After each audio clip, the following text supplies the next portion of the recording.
আসসালামু আলাইকুম বন্ধুরা, কেমন আছেন সবাই? আমি আলহামদুলিল্লাহ ভালো আছি। আজকে আমার একটি প্রিয় রেসিপি আপনাদের সাথে শেয়ার করব, সেটা হলো চিংড়ি মাছ ভুনা। তো চলেন কিভাবে আমার আম্মু আমার জন্য চিংড়ি মাছ ভুনাটা করে আপনাদের সাথে শেয়ার করি। দেখুন, চিংড়ি মাছ ভুনা করার জন্য আমরা এখানে কয়েকটি বাটা নিয়ে নিয়েছি। এখানে আছে রসুন বাটা, পেঁয়াজ বাটা এবং জিরা বাটা আর মরিচ বাটা। এই কয়টি বাটা দিয়ে আজকে আমরা চিংড়ি মাছ ভুনাটি করব। দেখুন বন্ধুরা, এই সেই চিংড়ি, যে চিংড়ি খেলে আমার অ্যালার্জি হয়, যে চিংড়ি খেলে আমার হাসি কাশি সব শুরু হয়ে যায়, আমার ইনহেলার দেওয়া লাগে, সেই চিংড়ি আমার এত এত প্রিয়। এই যে চিংড়ি দেখতেছি আমার নাক জ্বলতেছে, তাও এটা আমি এত খাই। আমার মতন এরকম চিংড়ি আবার কে কে আছো কমেন্টে জানাবেন। তো চলেন দেখি আমার আম্মু কীভাবে করে চিংড়ি মাছটা রান্না করে।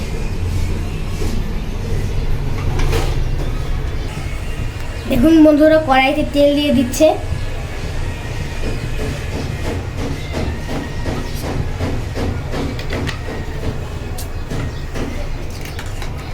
দেখুন এবার এর ভিতরে সেই বাটাগুলো দিয়ে দিচ্ছে।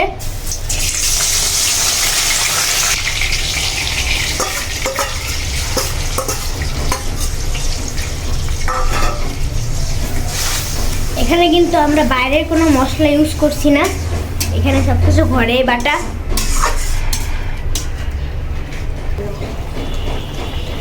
দেখুন এবার এর ভিতরে স্বাদ মতো লবণ দিয়ে দিচ্ছে, এবার হলুদ দিয়ে দিচ্ছে। দেখুন বন্ধুরা, এই মশলাটাকে কিন্তু ভালোভাবে কষিয়ে নিতে হবে আর ভালোভাবে ভাজা ভাজাও করে নিতে হবে।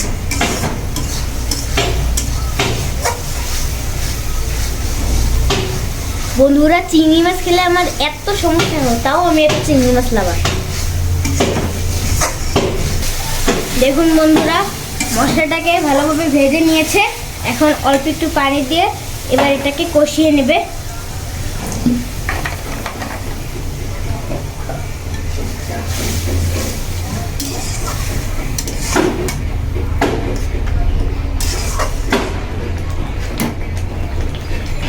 দেখুন বন্ধুরা, এবার এটাকে ঢাকন দিয়ে ঢেকে দিতে হবে।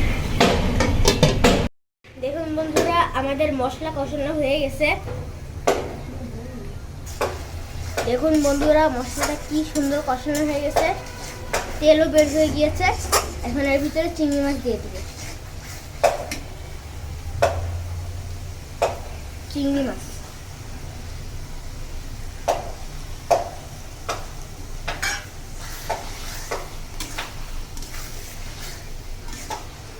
এখন চিংড়ি মাছ আর মশলাপাতিগুলো ভালোভাবে নাড়িয়ে নিতে হবে। বন্ধুরা, এই মশলার ভিতরে চিংড়ি মাছটি দিয়ে ভালোভাবে নাড়িয়ে নিতে হবে 5-6 মিনিট।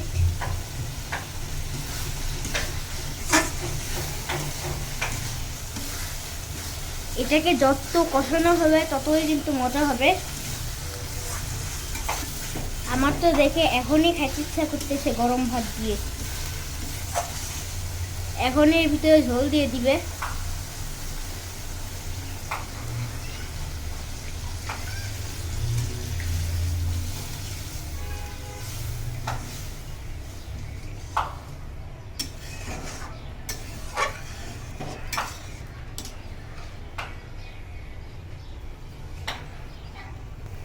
বন্ধুরা দেখুন, রান্নাটা শেষ হয় না, তাই কত সুন্দর কালার।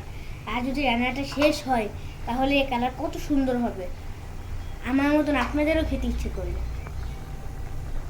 এখন এটাকে ঢাকন দিয়ে ঢেকে দিচ্ছি। দেখুন বন্ধুরা, প্রায় 6-7 মিনিট ধরে এটা জাল হয়েছে। ওয়াও, কি সুন্দর কালার! দেখুন বন্ধুরা, জাস্ট ওয়াও।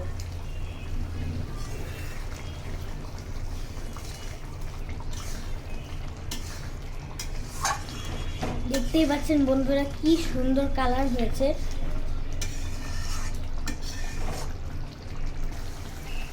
বন্ধুরা, এই তরকারিতে কিন্তু ঝালের পরিমাণটা যত বেশি দিবেন ততই কিন্তু সুস্বাদু হবে। আর মরিচের কালার সবুজ সবুজ কালারটা দেখা যাচ্ছে।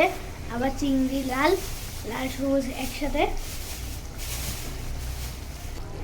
বন্ধুরা অবশেষে আমাদের তরকারিটি হয়ে গেছে, এবার তরকারিটি নামিয়ে নিবে।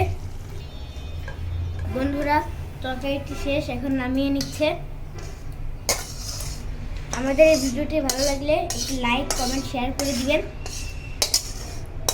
আর আজকের মতন ভিডিওতে এখানে শেষ। সবাই ভালো থাকবেন, সুস্থ থাকবেন, আমার পাশে থাকবেন। আল্লাহ হাফেজ।